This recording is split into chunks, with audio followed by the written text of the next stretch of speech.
As everybody's joining, just make sure, please, that your name is updated in the little picture where we hopefully will see your smiling faces if you don't have your camera on already. Just your name and team name, please.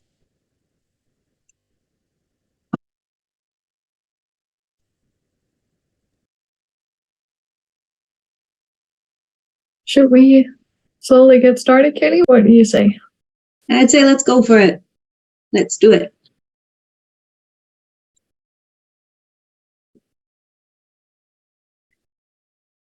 So, welcome everybody. Thank you so much for giving up some of your time on this wonderful Tuesday for pitch deck creation and presentation training. Now, thank you very much. Which humans are talking to you today? So quickly, Demi, I would hand it over to you. Could you do a quick intro of yourself, please? Of course. Hi, everyone. I'm Dimitra. Some of you probably have seen me in some of the other sessions already. And for everybody who has not seen me yet, I'm a startup coach and trainer at Unternehmertum. Been with Unternehmertum now for 2 years. And basically mostly doing topics within marketing, but also pitching and supporting teams in that area. And I really love the topic of pitching and presenting. And I love to do this session together with Kaylee. And I'm very happy to help you towards a very cool pitch deck and to support whenever you need us in this topic. So yeah, very happy and looking forward to the session today. Handing over to you, Kaylee. Thank you. So I'm Kaylee. I'm a trainer at Unternehmertum, and I have been there for about 1.5 years now. So my areas of particular interest, I guess, or nerdiness, you can say, is communication, specifically for how do we interact with each other? How do we communicate what we want to communicate in a way that other people like to hear? For Unternehmertum, I was director of people and culture at a startup in Munich. And before that, I was bouncing around the world, working and learning about communication in multiple countries: Canada, Northern Ireland, the Republic of Ireland, Scotland, and now Germany. So diving in, enough about us. Obviously, welcome to everybody. And again, I know I already said this, but it's very important for us to know who's actually in our trainings and to be able to actually have accurate records, because you know that's important. Please make sure that you do update your name in Zoom. First name, last name, startup name. You can see Dimitra has a fantastic example there. Look how clean, how crisp, how wonderful it is. Use her as your example, please. It makes our lives a lot easier at the end of the day. But moving on, we have a couple of baseline setting points for these online sessions together. If you do have questions, we welcome them. So write them into the chat. And if we don't get to them in that moment, one of us is always keeping an eye on the chat. So we will be able to get back to it at the end. We have a big question period, so you can also save up your questions for the end. And please have your camera on. If you have Wi-Fi, that works. If you have tech, that works. Please have your camera on. This is a communications training. Therefore, being able to see other people is kind of helpful there. Apart from that, being on time, thank you all for being here at this session. We will also be punctual. Make sure that we are rounding up at the time we're supposed to. And then the last 3, please, I know we're all busy, but focus on the session as much as you can. And the last 2, appreciation and co-creation. Appreciate each other. This is a learning space, not a judging space. So appreciate other people's questions, insights, inputs, and co-creation. We don't want to just natter on at you. Have questions at the end. Interact with us. We're not that scary, I promise.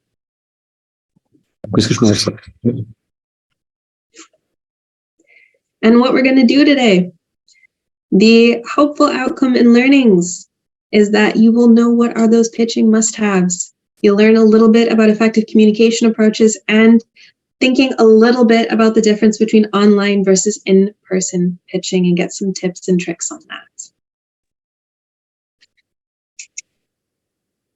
Without further ado, Demi, the stage is yours. Thank you. I'll quickly make you host. That's okay. Of course. Amazing. Perfect. Thank you very much for the intro, Kaylee. And I would say it's time to dive straight into the pitching topic. And we said before that we're quite passionate about this topic. And I can say from personal experience that I really love having the session, because I've experienced either being myself on stage or also observing a lot of startup teams on stage pitching on competitions and different formats, that what always kind of left a not so nice feeling for me in these events was that I realized that every idea is actually only as good as the people on stage can sell it. And that unfortunately is a fact. So you might have even the best idea, might have the best and most awesome team, but if you cannot convey this message within 3 to 5 minutes on stage to your audience, it will be quite hard to convince them otherwise. Even if you might have a casual chat with them for 20 minutes, you could be able to actually convey this message and really get the people knowing, oh yeah, this is a great team and a great idea, but you should be able to also get the message across in a 3 to 5 minute pitch on stage. And unfortunately, I've seen it often that just these people and teams that were able to do so actually got more credit for what they've done, which is not very fair. But that's exactly why we're here today. We want to give you some tips and tricks on how to actually get a solid foundation pitch deck, and also pitch presentation foundations and tips to actually rock the stage with your startup and team and be the one to actually sell your idea as good as it is.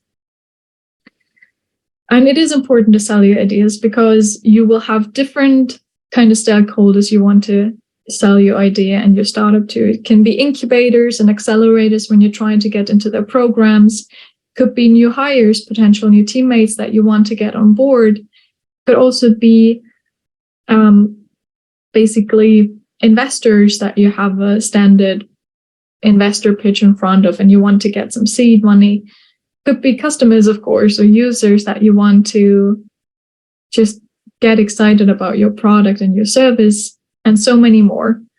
And you will need to actually address, of course, depending on what kind of format you have and what kind of pitch channel it is, you will try to make all of these care. All of these stakeholders, you want to make them care about you, not diving into a monologue of, oh yeah, we're cool and we're awesome, but this should be really more of an interaction and addressing the specific audience that you want to address in your pitch and make them care about what you can do for them and what kind of impact you can generate. Now, Kaylee and I have been talking a lot about this topic, of course, when we were setting up this training, and we have identified 3 magic ingredients where we say if you consider and if you elaborate these 3 magic ingredients for your pitch, you're on the right path to have a very good pitch deck. These 3 magic ingredients are structure, design, and communication of your pitch. Now, I don't believe that any of this is mind-blowing. I hope nobody is saying, oh, wow, communication. I never thought of that, Dimitra. Thank you for telling me. I see some smiling faces. Good. Irony came across. Check. Of course, these are no-brainer aspects, I hope. But nevertheless, we would really like to dive a little bit into these and give you some tips and maybe some kind of structure or guideline on how to go about these and how to make your life a bit easier when you're starting out and trying to improve and sharpen your pitch. And we start off with structure. A little quote over here saying storytelling is by far the most underrated skill when it comes to business. I really love this quote, and I know that storytelling is much of a buzzword these days. I know we've been hearing that a lot, and I don't expect you to go on stage with your laptop, open it up, and then start off. Once upon a time, there was a great startup that is ours. No, that's not the direction, of course, that I mean with storytelling and wanting you to be a storyteller. What I want to highlight with this slide is more the fact that I don't know, maybe giving you an example. I've seen lots of presentations or even pitches that go something like this. Hey, we're these guys, and click, this is some fact, and click next slide. This is another fact, and click next slide. And this is a summary of all the facts, click. And by the way, another fact over here, click. Ooh, that's quite exhausting. I can tell. And I think most of you don't really feel quite engaged when they listen to these type of presentations, because it sounds like, oh my God, another fact. And oh, wow, okay, this is something new and another topic. Oh, wow, when does this end? That's not the kind of vibe you want to get across when you do your pitch, but it should be more of a smooth storyline where you basically start off with one slide or one topic and it naturally leads to the next. Or basically people ask questions, so how did you solve it? And how does it even work? And you basically, with the slides and with the story you tell, you basically naturally hop onto these questions and answer them step by step and making it a natural flow. I think that's what we mean by storytelling in this context. And we really hope you think about that and how you can best make this work for your startup. We've encountered, though, that there are 10 slides, so basically, let's say an order of 10 slides that can be quite helpful. It naturally flows quite smoothly. It doesn't mean that you need to go that path. I highlight this. You don't need to go that path, but it can be a nice starting point to try and test out a little how you want to go about your storyline with the pitch. And these 10 slides that it would actually help you for a solid 3 to even 10-minute pitch deck would be your title slide, sort of a cover slide, a problem slide, solution, market, competitors, product, or the magic behind it, your business model, your team slide, traction, and an ask. So if you go this path in the numerical order that we've stated here, that can be quite a smooth transition, just in a natural, like quite naturally, talking about the problem, maybe before stating an experience you've faced with that problem. People will wonder, how did you solve that problem? So you talk about the solution and they wonder, okay, so you were affected, who else? The whole market, this is the potential. And then they wonder, okay, if so many people have this problem, who else? You go, and who else is working on this solution or a similar solution? You go over to competitors and so on. So that can be quite a smooth storyline to work with. But as mentioned, this is just a little suggestion or helpful guideline that you can use for your pitch. I'd really like to dive a little bit into these 10 slides just to give you an understanding of what we mean by this. Because if you have these 10 topics, let's say, in your presentation or in your pitch, you have a very good foundation, or usually cover everything that is necessary for a 3 to 5 or even 10-minute pitch.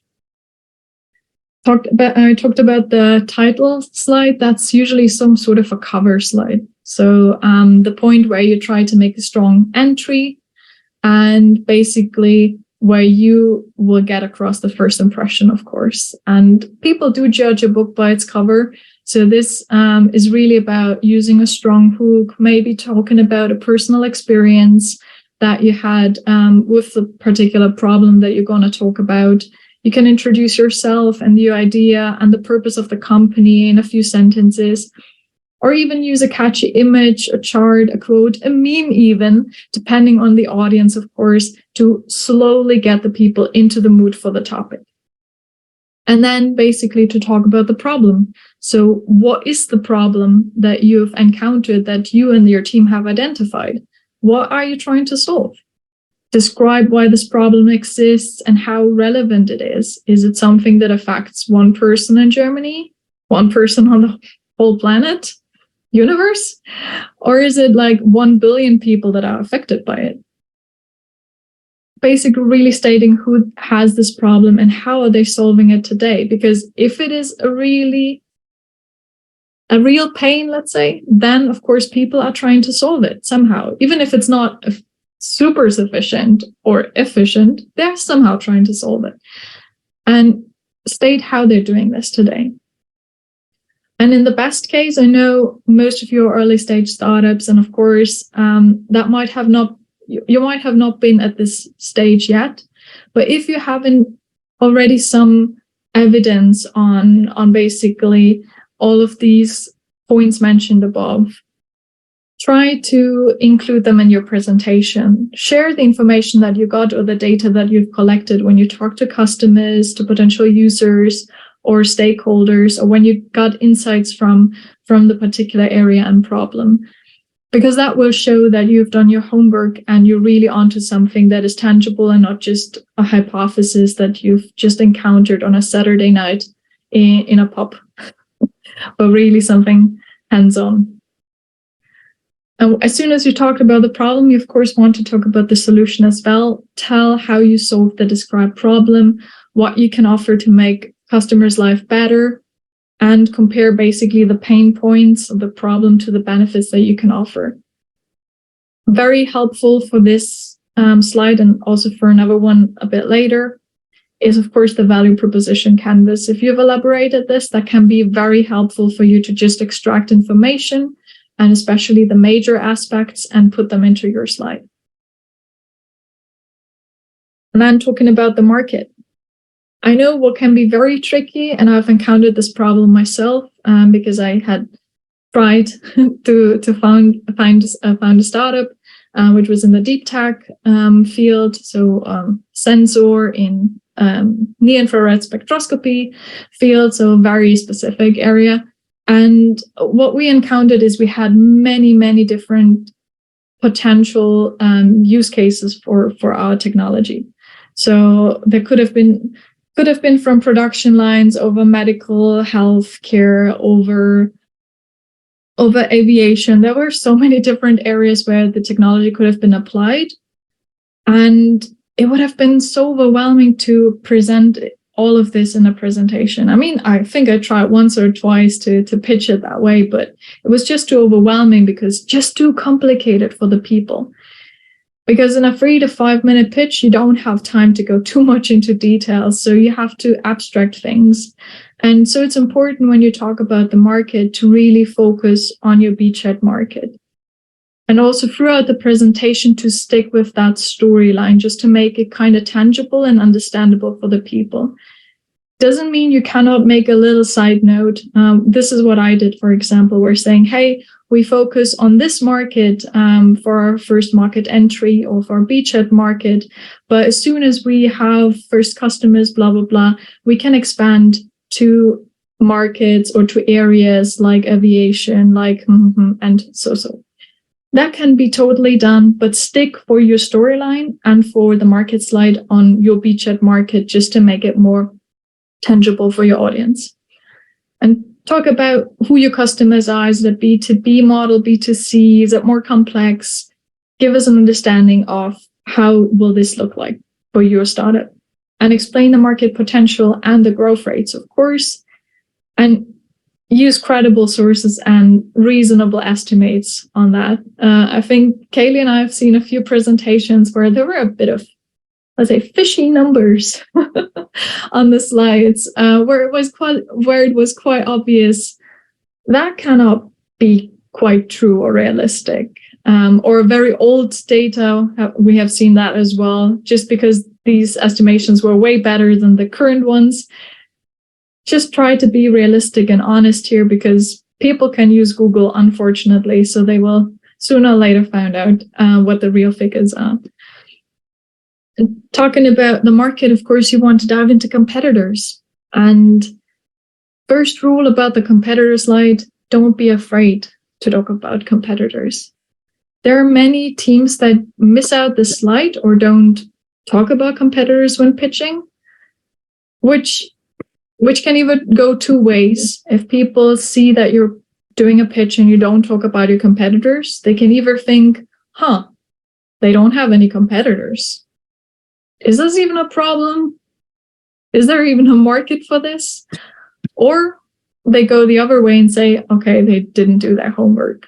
Like they for sure they have competitors. They just don't state it. Why didn't they write it? Didn't they do their homework? And I can tell you, I'm sometimes even kind of distracted when I don't see a competitor slide and I start Googling myself. Like when a team is pitching and I don't hear anything about competitors, I will start Googling. And when I do find something within the first page of Google searches that is clearly a competitor, I'll be not very happy. Try to make it easy for your audience to follow and not be distracted by Googling, but really state what the truth is, show that you've done your homework, and highlight why you're better than the competitors. What is your advantage? What is the added value you can give to the customer that is a benefit that the others don't have? And always put it into the context of your persona. Like when you state factors, variables that are better in your company than in your competitors, always make it also important and significant variables for your persona too. What I mean by this is I've seen this wonderful Twitter post quite a while ago where it says competitive advantages on starter pitch decks look something like this. You have the Rolex watch, you have the Frog watch, both tell the time. Only Frog watch is affordable and only Frog watch has Frog. So clearly, with this equation, Frog watch is the better option. I think you all get the joke. Of course, people who go for a Rolex probably won't go for a Frog watch. I mean, maybe someday it has the same status symbol, I don't know. But these days, at least, it does not yet. And so it's always important, of course, to put it into context and think about, okay, is it something that is relevant for the persona, for the user, for the customer in the end, or not really? And then talking about, of course, product and magic of what you're doing, show what you've built so far. This is always great when we have our Hack and Talk events, our startup events, and teams are bringing on site some prototype, even if it's not a super fancy prototype. Everybody loves to see this. Everybody just goes there and it's like, wow, this is so cool. We see something, it's tangible. And if you have something that you can bring on site or have a picture of it, or if tech allows it, a demo video of it, show it. Really take advantage of it and show what you've accomplished so far, and talk about, again, pain relievers, game creators that your product can accomplish. Give a quick overview of features and functionalities, and always consider, of course, your audience when pitching. Don't go too much into tech vocabulary if you don't have techies sitting in your audience per default. And then, of course, talking about how you're going to generate money, talking about the business model, what is the deal that your customer will get, how could the pricing and cost structure look like, and explain the relationships and channels if you have multiple stakeholders involved, or if it's a little bit more of a complex business model. Try to make it a bit more abstract and easy understandable, but try to show how this could actually look like. And of course, if your early stage doesn't have to be 100% fixed, people know that this can change, but it will show some confidence if you have already thought about it and if you have some drafts in mind and a direction that you think you can head towards. And then, very, very important, team slide. Don't make this a click-through slide, but really a slide to hang on for a few seconds. Because especially for early stage teams, your idea can change. You can do validation, you can do testing and realize, oh, we need to head towards a different direction. We need to do a 180-degree turn. Shit, that can happen and it's normal. But what will stay stable is hopefully your team. And that's why people, and especially audience like us or investors, sorry if you hear the siren in the background, we really want to see the team behind the startup idea. We want to get to know what is your background, what expertise do you have, and also get to know why you're motivated and why you are exactly the right people to get this product onto the market and this idea across. So really take the time to talk about your team here, because it's really important. And talk about the traction of your team. So what have you accomplished so far? Whether this is patents, grants, if you've been to competitions, or if you've got already some pilot customers, all of that, put that in there and just describe what your startup journey has looked so far like, and what basically are the next upcoming milestones for you. Last but not least, the ask slide. Now, this is a slide where we always say don't end with a thank you slide, please. And probably you've heard that tons of times, but I need to repeat it. Please don't end with a thank you slide, especially when you're on site. That last slide of your pitch deck can be can be visible for quite a long time. And it would be a shame if this opportunity would get lost with just a thank you note in there. Take advantage of this and really say the clear action you're looking for. If you're looking for funding, if you're looking for co-founders, customers, if you're looking for interview partners and experts, whatever it is, identify one clear action that you need from this specific audience and state it on your slide, and make it easy for those people that feel addressed and feel like, oh yeah, that's me, I can help. Make it easy for those people to get in touch with you, whether this is via QR codes or easy websites, or to tell clearly who the contact person is. Make it as easy as possible for them to reach out and act upon this action item. And basically make this also a strong finishing off your presentation and pitch. And maybe you also have a nice little motto or slogan of your startup or purpose that you want to state at the end to make a memorable statement. Up to you, but really take advantage of an ask in the end of your presentation. Now that would basically be these 10 slides that we talked about. And as mentioned before, you can use it in that order, or you can just mix it up entirely. It's up to you how you feel most comfortable with. And one little tip from my side, what I always found quite helpful is, before I started off with PowerPoint or whatever kind of pitch tool, I actually started using writing Post-its. So writing about, like, for example, hey, here I want to talk about the team, and these are the items that I want to talk about, or these are the elements I want to talk about in product.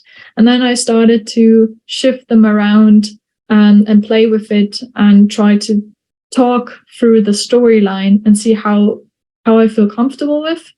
And then as soon as I feel like, yeah, that's the direction I feel comfortable with, to go then into the tool and actually trying to build up nice slides.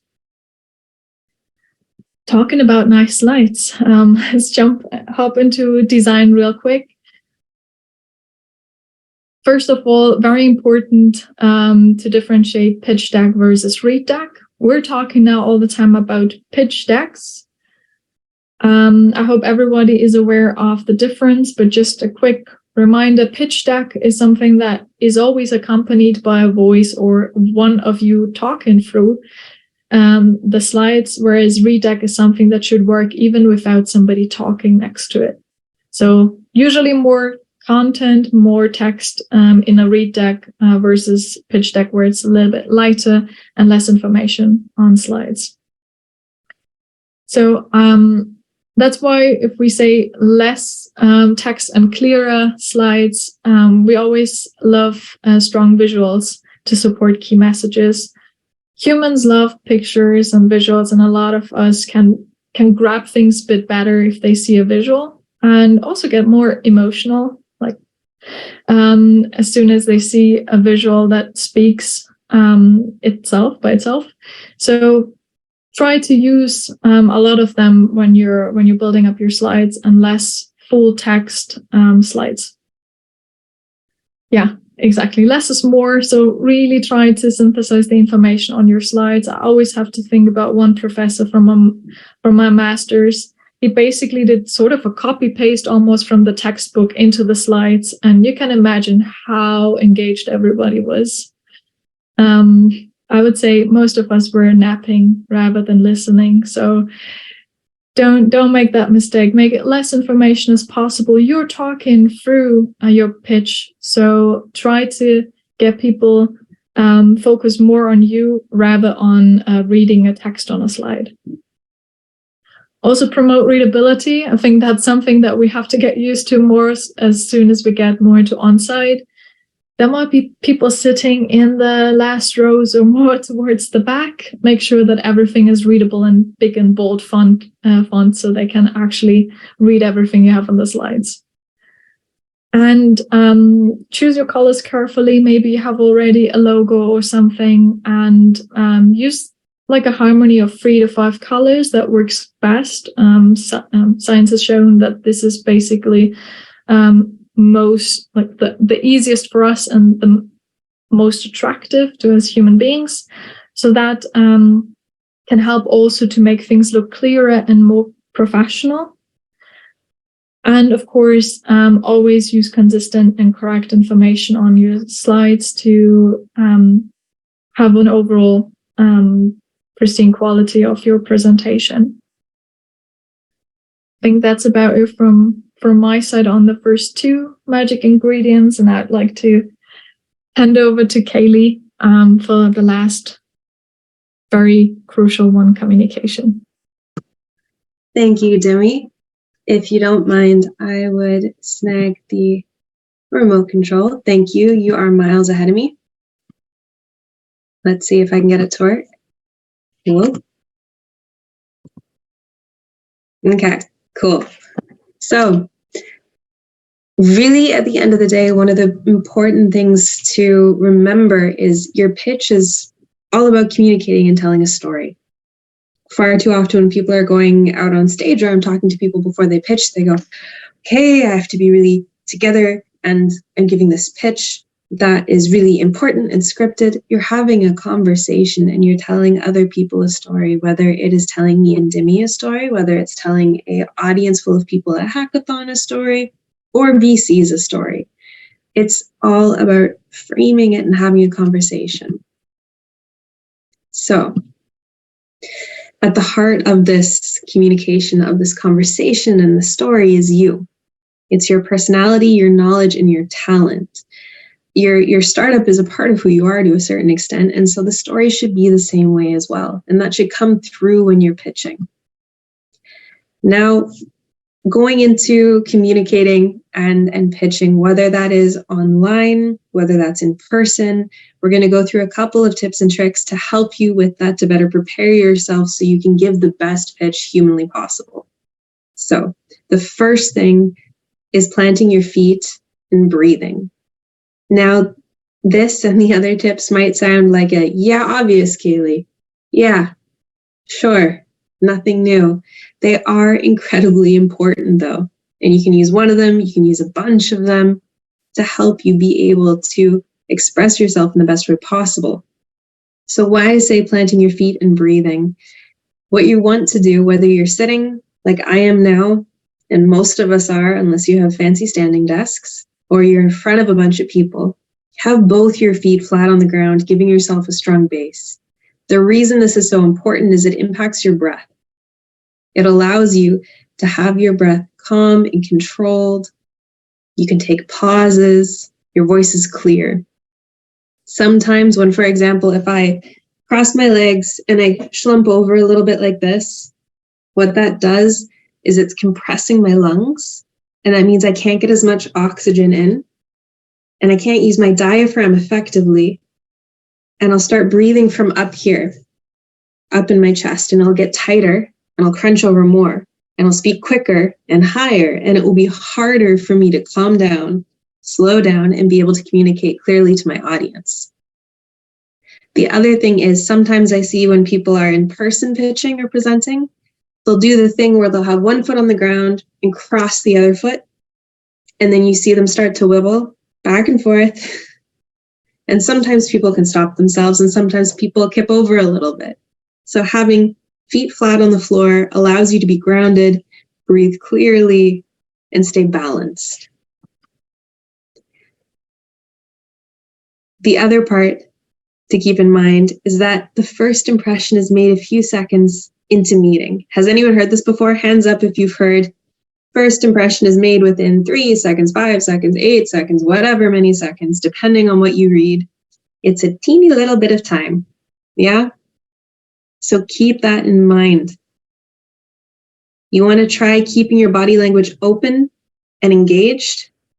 Try to avoid crossing your arms. The reason I say keep it open and engaged is it creates a little bit of a pathway for communication between you and your audience, whether it's a couple people, big room of people, online people. When we cross our arms, very often it can be interpreted as standoffish, closed off, when in reality, most of us will cross our arms when we're presenting because we're nervous, and it's a self-soother. It kind of mimics the feeling of being hugged, and it slows your heart rate, and it puts some pressure to calm you down. However, I encourage you to try to have your arms out and your body language open as much as possible so it isn't misread in any way by your audience, so you can still connect with them. And you can probably see my hands are all over the place when I talk. I am expressive when I communicate, and that's fine. Way back, I used to do dance, and I did Highland dance where I had to have my body up top, couldn't move, and it's your legs that are doing all the work. You don't have to pitch like that. I sometimes see people who walk out onto a stage or in front of the camera, and you see them, they go, I'm on camera now, okay. And then they don't move for 5 minutes except for their mouth. Be expressive, be yourself, be relaxed and comfortable, because that will make your audience also more comfortable and relaxed and just listen to you instead of going, wow, they look uncomfortable. Have they blinked in the last 3 minutes? No, just relax and be yourself. And eye contact is an important part of creating that comfort and relaxation for the audience as well.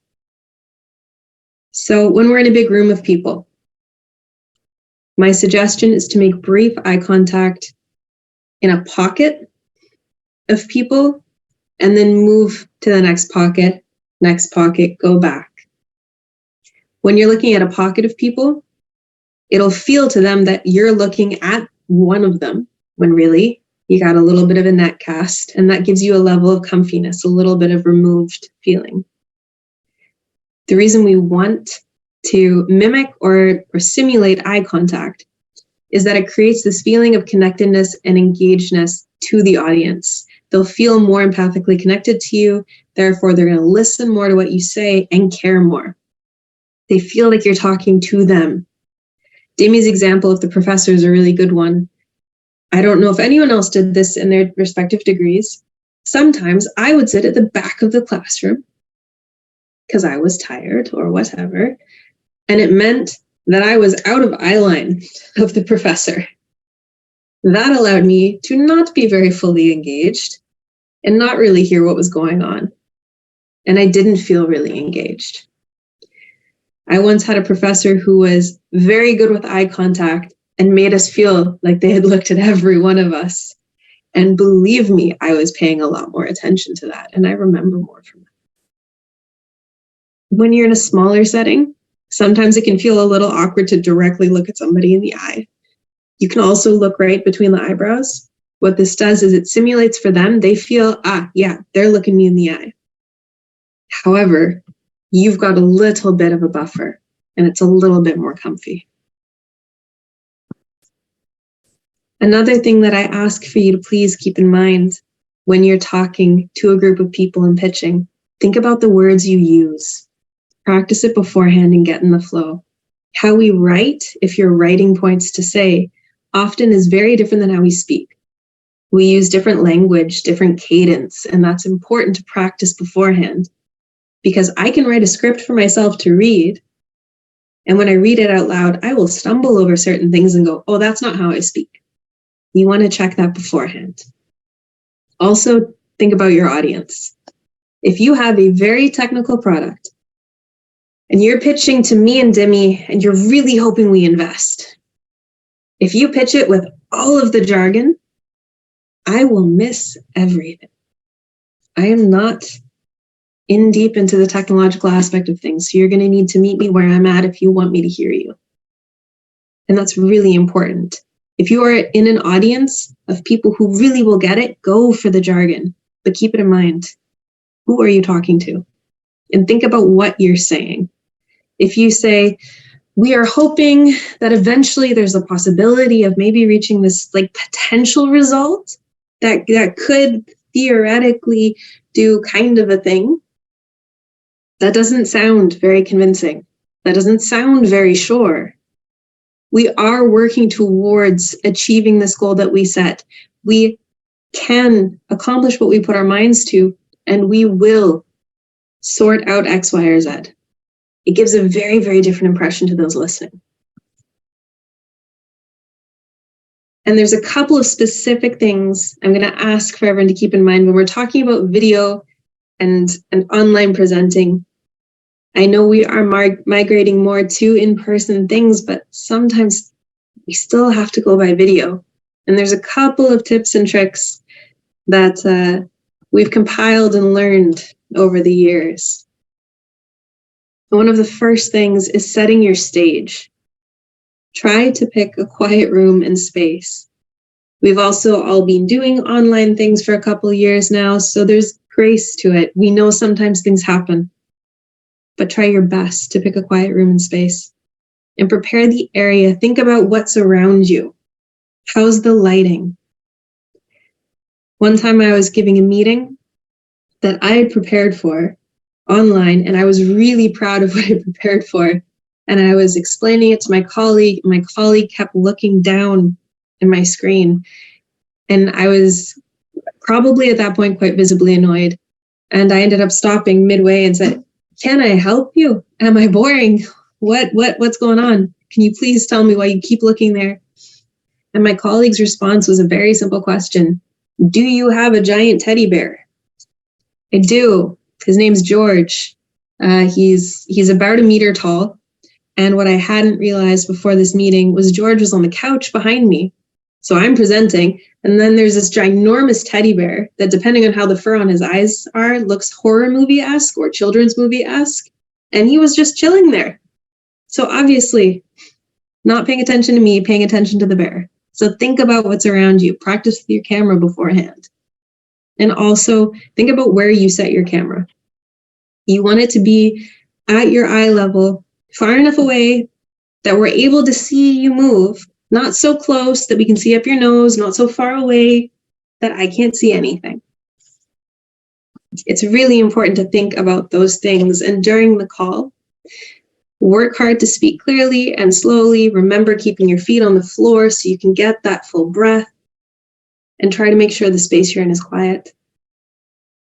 Ideally, try and have eye contact as much as you can, simulating it. One of my pet peeves, sometimes people will pitch online, and I can tell that they've written their notes on paper, and it's down on the desk, and they're going, so at XYZ GmbH, la la la, we're doing this and that. And I'm like, nice forehead, could we please talk to me? So don't forget that. And try to look directly into the camera.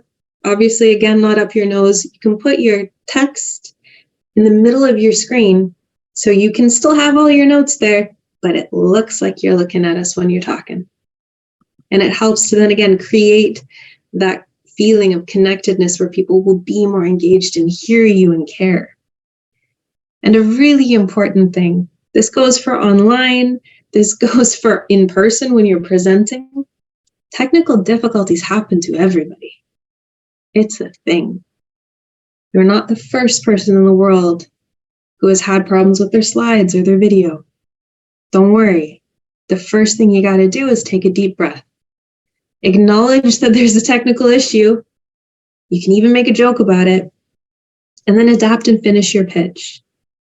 Ultimately, you are pitching on a startup that you have created.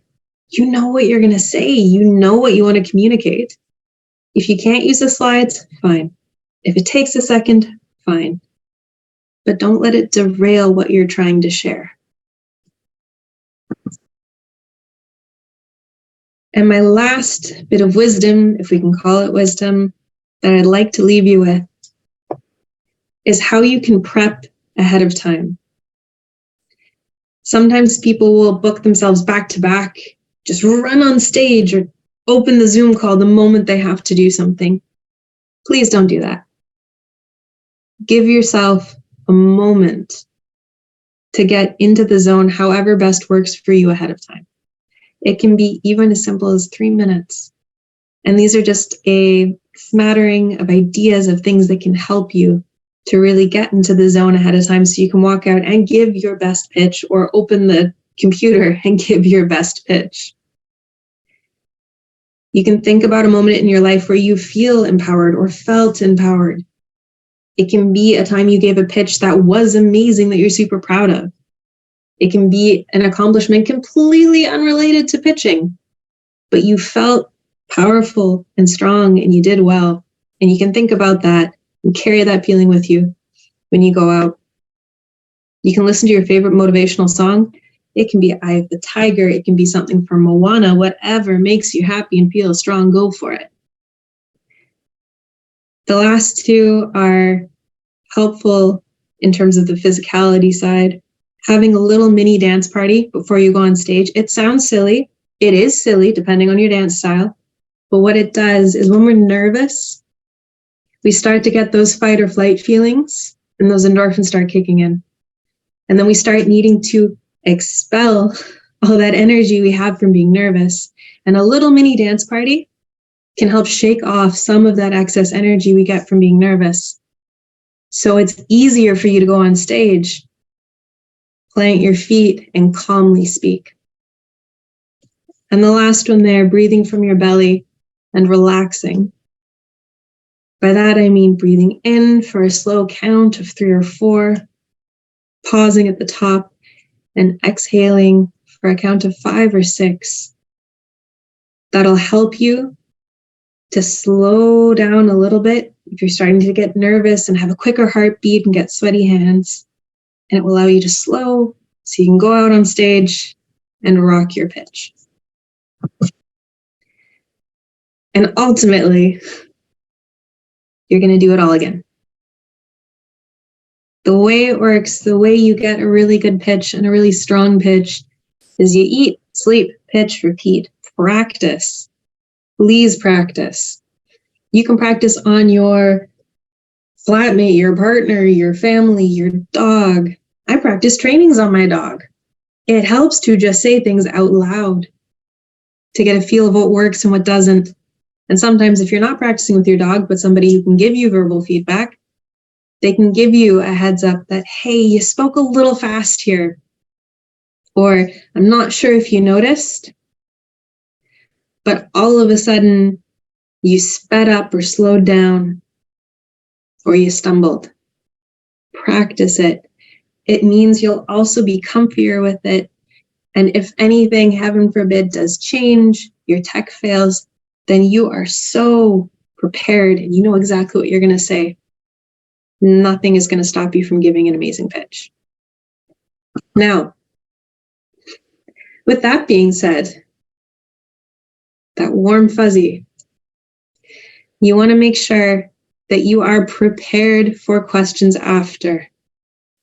Demi, do you want to cover this part? I can do if you want. Go for it. So we always say the 3 magic ingredients are one part, and as soon as you've finished saying your pitch and basically presenting what you wanted to present, usually is not over. Either there is a dedicated Q&A session after, or people will approach you after in a sort of networking session. So always be prepared and keep that in mind. And we have like 3 little tips for you in that for that specific scenario for Q&A sections or just questions coming up. First of all, prepare backup material. I can say this is really gold. This is, and you feel like a smartass when you have prepared. I can tell you, it happened once in a pitch competition, and people were asking some details about because there were some tech expert in the jury, and they were asking a very tech-focused question, and we had prepared a more techy slide in the backup, and we were just able to just click through to the backup section of our presentation and be like, oh, great that you're asking this question. Over here we have the details and the technical features that you're asking for. And that's always quite impressive, of course, because that shows, okay, you've done your homework, you have everything in the backup, you know that 3 to 5 minutes or even 10 is super limited. It always only allows for appetizer of your startup idea and what you're doing. So think about some maybe standard questions and things that you can basically put up in the backup section, if you're allowed to have a backup section, of course, for your presentation. And what is always helpful to fill this backup section is, of course, to prepare to support your claims. So if you talk about assumptions or things that sound more like claims or assumptions throughout your presentation and can be easily lead to questions,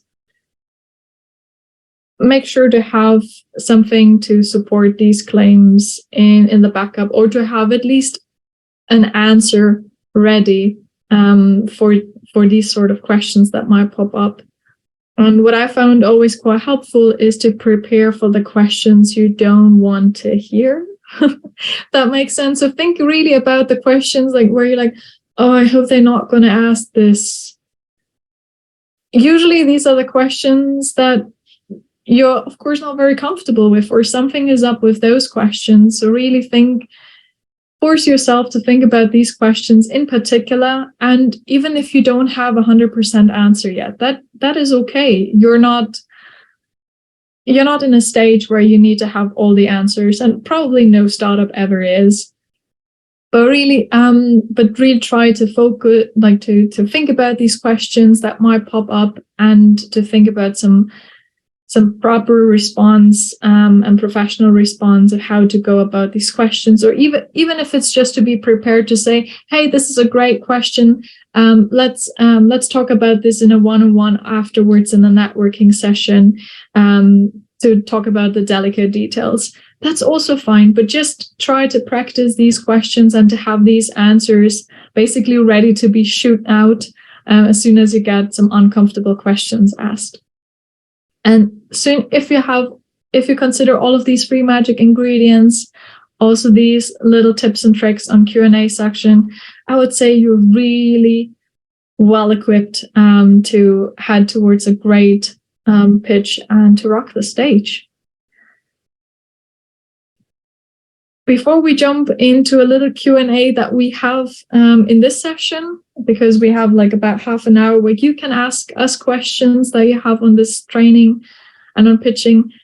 For everybody who's not in the Explore program and is joining us today in this training, we have set up in Circus Startup Services a pitch feedback session.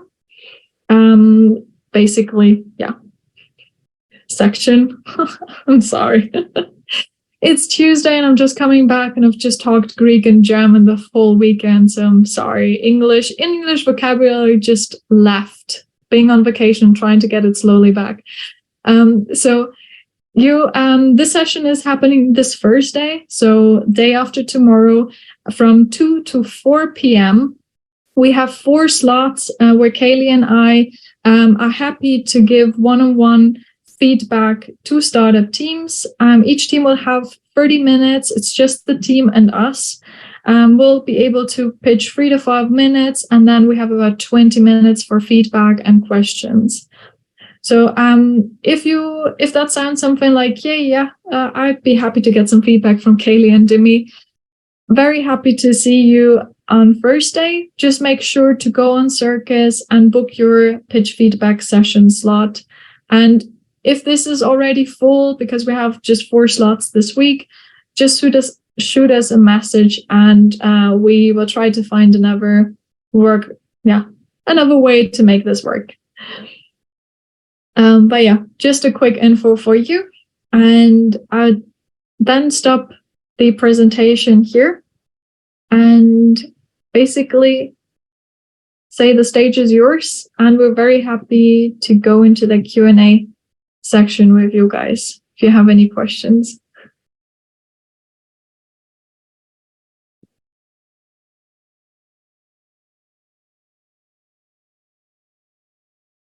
No questions.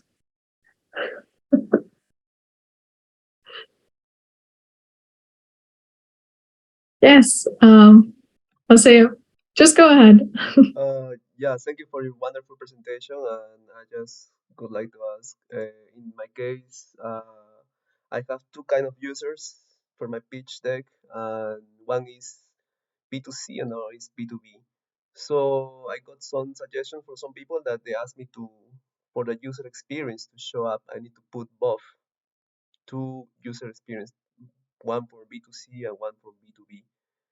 So that case, do you suggest to put both of them, or I don't know, in which section specifically, and or I don't know, any other better idea or any suggestion? Thanks. Thank you, Jose, for the question. Kaylee, do you want to go first, or? If I understood your question correctly, I think it would be very dependent on who you're pitching to and the relevance it would be for them. So it's very much audience focused again, right? So you want to make sure, especially if you want people to listen to you, that you're giving them the exact information that is relevant to them and important to them, if that makes sense. So not overloading with information or things that are not relevant to them, depending on that market, depending on who you're talking to. But Demi, also, what do you think? I would agree. So it really depends on what you want to bring across during the presentation. Basically, coming back to the same what Kaylee said.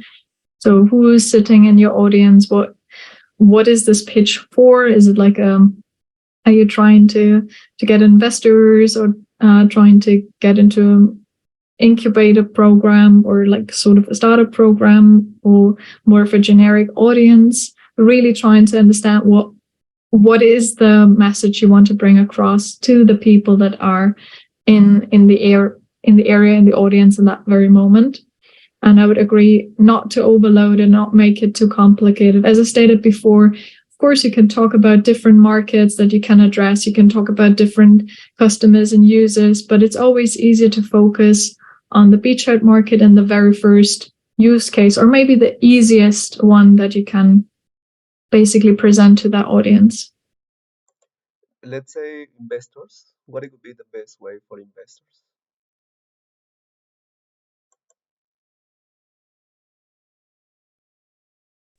I might just ask a counter question. What do you think are investors most interested in? Yeah, basically about profitable, about your business, right? I would say the same. So in that scenario, also maybe a thing that I need to mention here, always see your pitch deck also as something that is like a little hypothesis. You're always testing the storyline that you present to the people as well. I think I never had only one pitch deck, but I don't know how many, and it always changed. The pictures and the images changed, the wording slightly changed, just because you realize how the audience is reacting and how they understand things or not understand things. So in this particular case, I would say probably the ones paying are the most interesting for an investor. And that could be a hypothesis to basically test in one pitch or maybe also different pitches when you have the chance to do so. I would agree with Demi on that fully. Does that help, Jose? Yeah, I think so.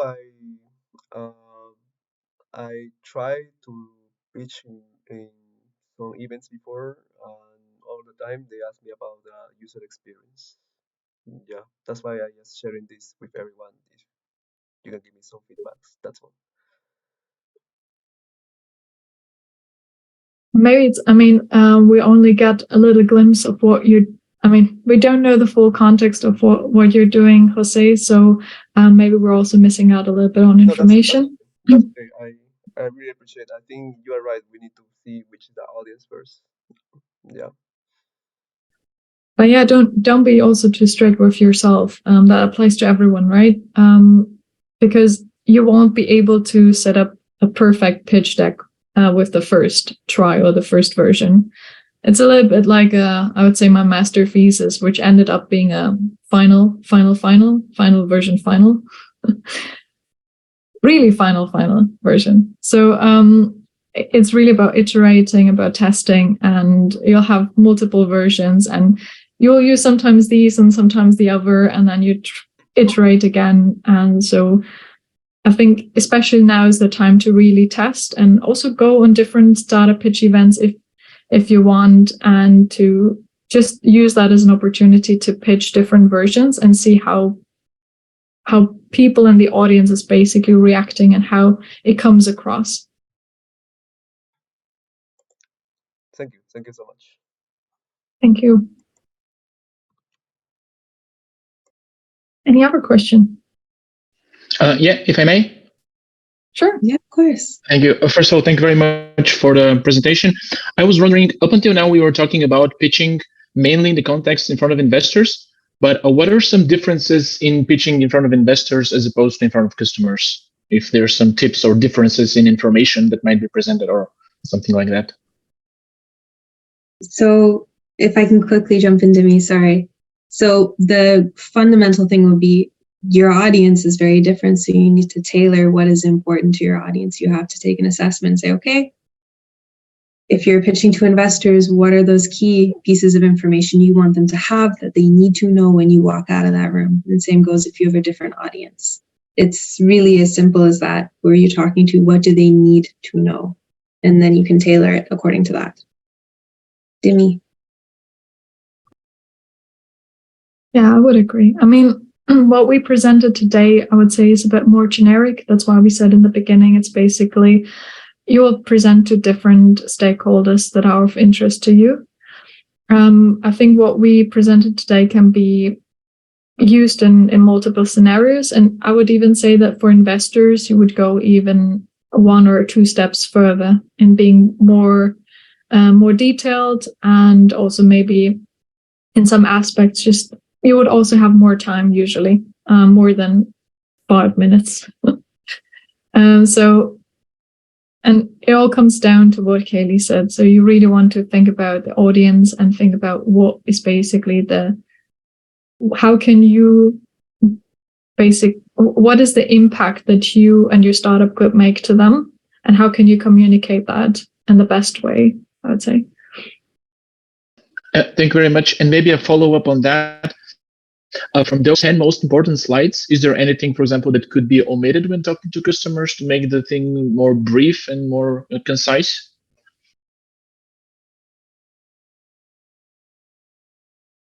I would say depends on the customer, or like the let's say how the cost structure is, or how the relationship with the customer is. Because if you have a B2C product and your customer is basically the one who's using it, it can be completely different than if you're talking about corporates and the purchasing department is the one who is the customer and officially buying it, but in the end, they don't have any interaction point really with the product. So I would say it really depends on the relationship. And I think all of the slides that we showed give some potential of being less informative or more informative, depending on your startup idea. So it might be that you're super technical and you have to dive a little bit deeper into the product and maybe the market to give people an understanding, and which is why maybe you don't talk that much about the problem, for example. So it always is a balance a little bit of what your startup is all about. And yeah, basically comes down to you practicing and seeing what is actually best working for you and how you can put in the most necessary elements into these 3 to 5 minutes. Sorry, Kaylee. Yeah, thank you very much. Oh, No, it's all thank good. you. Thank you. Jose. Jose. Yes, I would like to have another question. Is basically what it could be a good traction for a business model about subscription basis?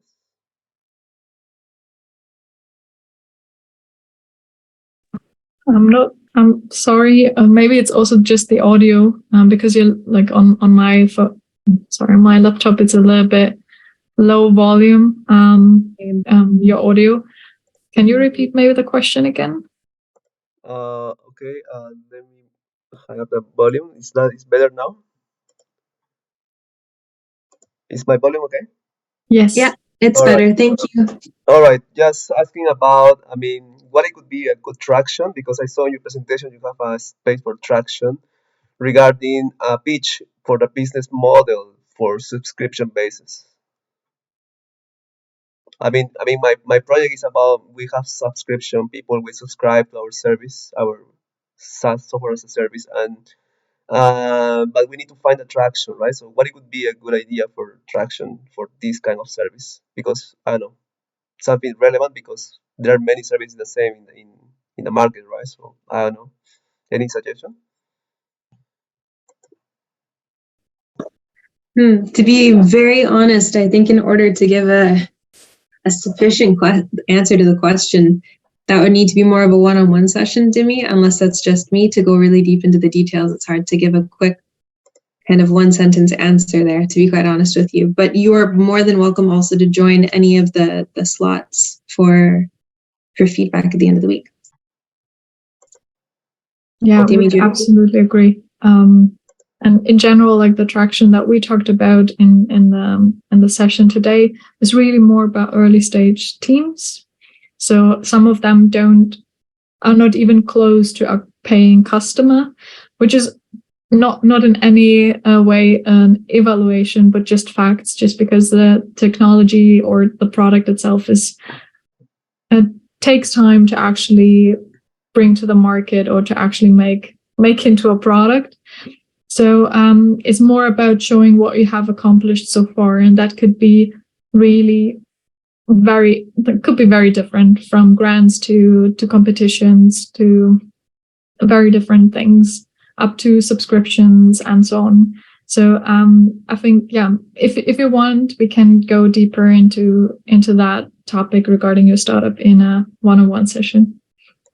Sure. How to sign up for a one-on-one session? Just send an email, or how to do it?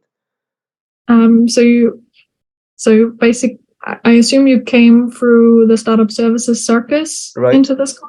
Yep. Exactly. And right next to the box where it is basically where you have the pitch training session of today, right next to it, we have now, or it should be enabled and open by now, there should be a pitch feedback session box where you can basically book a slot from my calendar, but it will be Kaylee and me. Okay, sure. Okay, thank you so much. Sure. I'm not sure who was first. It was Nahm, I think. Yeah. Oh, okay, thank you. So I have 2 questions. One of them is, how many pages would you put per minute for each pitch?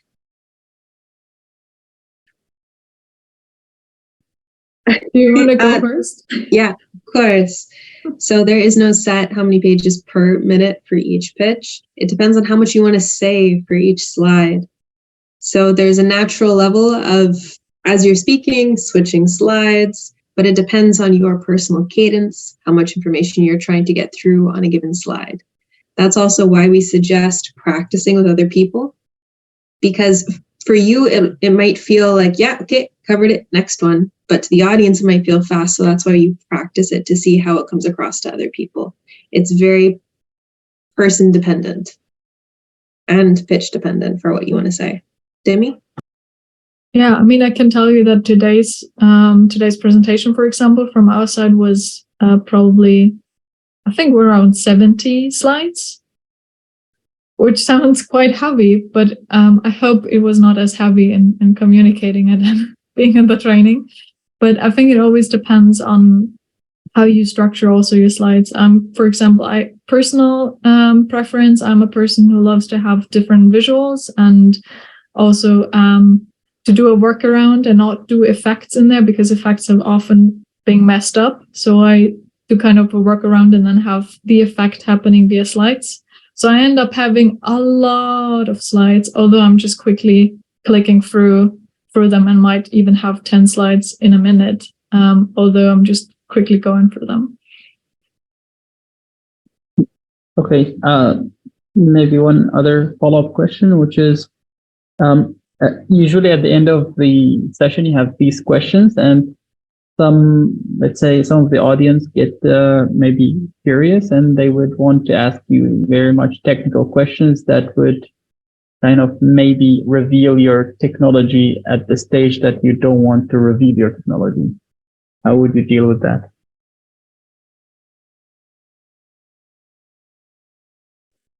You want to go? Okay. Go for it. So I think I would be quite direct and open about it, to be honest, or say, hey, or at least talk to an extent about it as much as you want and feel comfortable about. Or directly state, hey, that's a very detailed conversation and love to chat about this, or say, hey, we can follow up on this in a one-on-one. And then you can state like after, instead of being the one who basically exposed yourself in front of 200 people, you can either say you just talk to that person a one-on-one, or you schedule maybe even a professional and more call with that person or meeting, and even ask for an NDA. There are different opportunities. Or you just simply state in a one-on-one, hey, this goes into much detail. Our IP is pending at the moment, or a patent. We are very careful with what we're sharing, but this and this we can share. That would be at least my feeling, Kaylee. I would completely agree. I think it's very valid and all right if it's going into an area that is protected, you're not talking about publicly, saying that's an amazing question. Because of X, Y, Z, right now that information is confidential, privileged, whatever. And as Demi said, there are other options should you want to have a one-on-one conversation with them to protect your IP. But that would be, you can go more in depth on that with a lawyer for sure. Thanks. Sure. Anselm, thank you. We're next. Yeah, my question is about the presentation style. So Kaylee mentioned that it makes sense to stand with both feet on the floor. My question is, are there also some scenes where it makes sense to walk a little bit around? For example, show something on the screen and then turn back to the audience, where that makes more sense? For sure. So there's definitely, depending on your communication style, walking is totally fair game. The main things I would request you not to do, if you do want to walk, never turn your back fully to the audience. If you're gesturing to slides, we can go on a diagonal and point at a slide. Never cross this line, ever. The other thing I would say is when you are walking, if I'm here with everyone and I walk away, don't do that. So keep an even line on the stage. You can walk a little bit forward and come a bit back to where you were. Don't retreat, don't charge. Keep the body facing your audience. Thank you. Of course.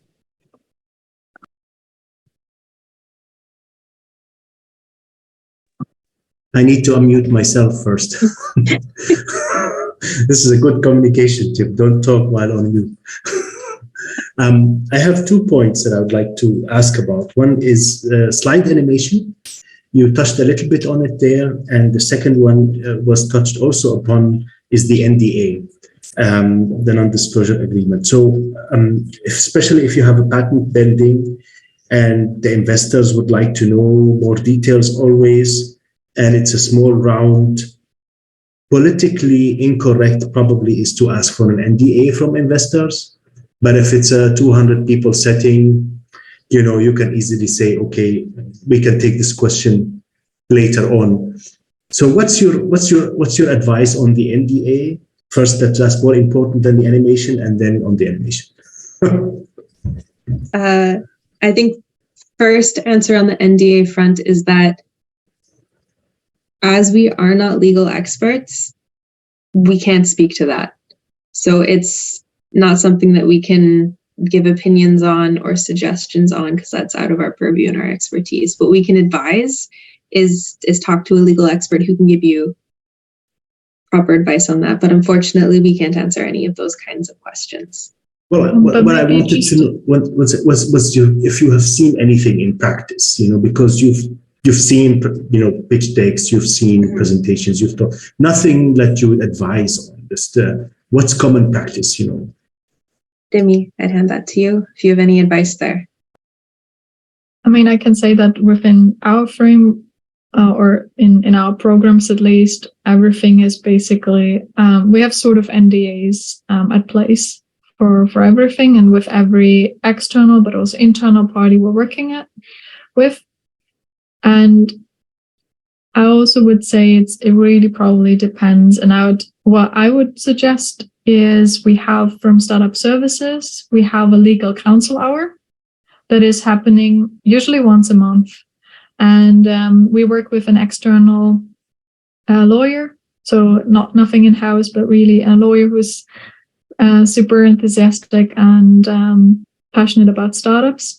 And I think that would be actually a great point to discuss more in detail with him. And maybe even think about what could be a proper phrasing, or to be on the safe side, let's put it that way. I hope that helps. The muting? Yeah, yes, for sure. I mean, when you have a patent pending and you talk to your lawyer and the lawyer says you can discuss this in a closed circle, meaning with investors, not in a 200 people round, then it's an easy question. So that's more, I mean, of course, the legal counsel comes first when it comes to that. But when the good news is once you've filed the patent, that's it. More or less, everything else after that is covered. But it's still, you never know, because you're never patenting as a startup. You're never sending a patent worldwide. You probably set up a patent in Germany or in Europe. Yeah. So the other people around the world, and this is something I learned new, is that if you patent a product in Europe, they cannot patent it anywhere else in the world, but they can use it free of charge. If you patent it, but if they were to sell it in Europe, they have to pay you for your patent. So it's quite a complicated setup, and I'm not gonna put on any lawyer shoes that I do not have. So better not to speak. Okay. Yeah, I can recall that in general, this patent topic was, back when we tried to found the startup, it was also a very delicate topic that we were all like, can we talk, can we not talk? And I've heard different scenarios from different teams, also from people that I know. And I'd be unsure, to be honest, what way to go, because I've heard more of a very protective reaction and style to go about it, and a very flexible and loose style of going about it.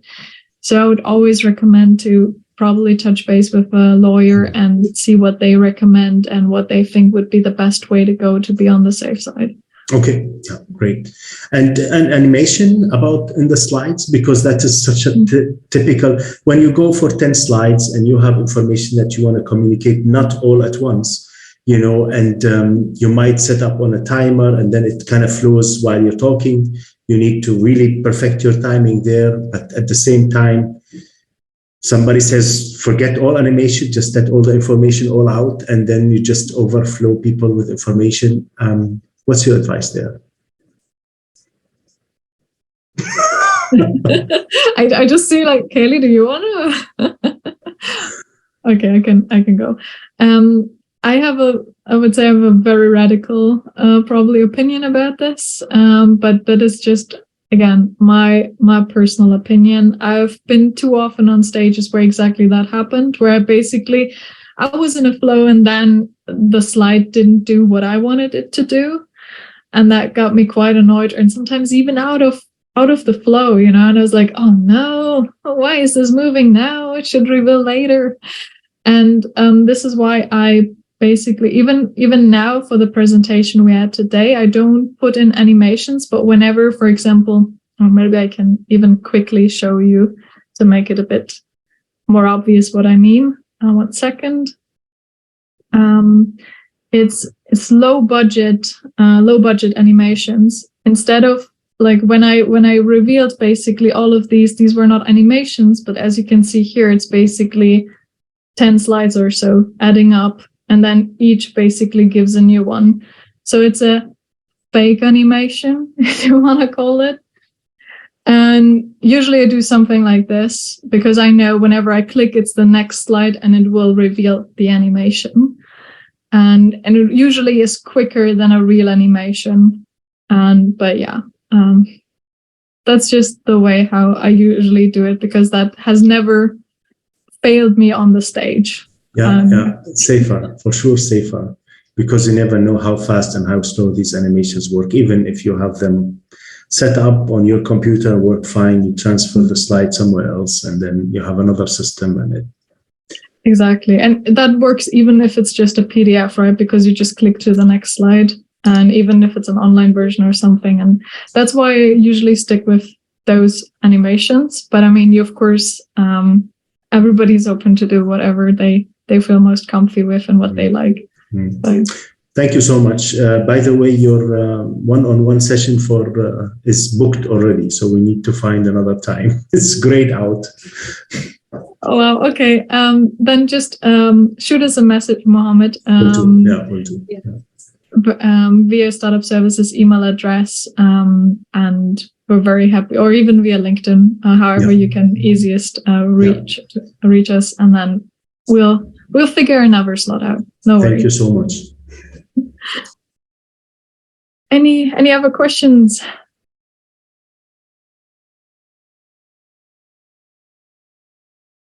Oh my God, I see a little cute puppy in a video.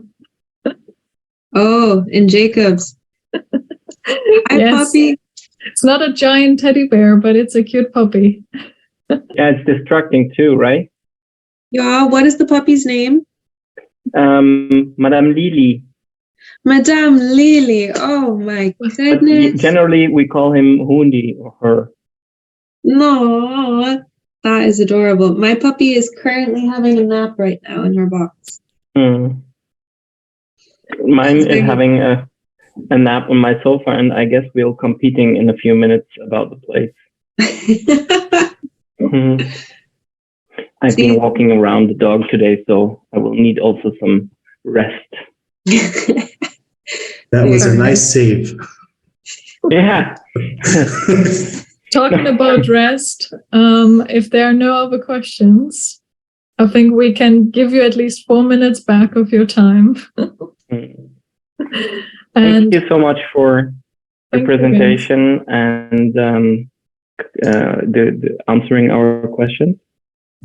Of course, and if you have any other questions in the meantime or after the session or going through the handout, or if you really want somebody to do pitch feedback for everyone who is an Explore, you can definitely reach out to your coaches and figure things out.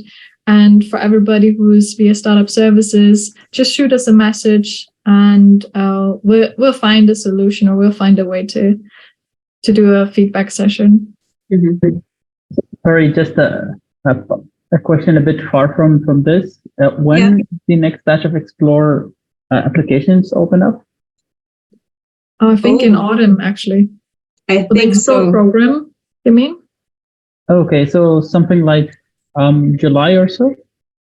I think July, August-ish. But our colleagues in Explore definitely could tell you a specific date. But I do know it gets posted on LinkedIn very far in advance. Yeah. So sure. also keep an eye on the Explore LinkedIn page.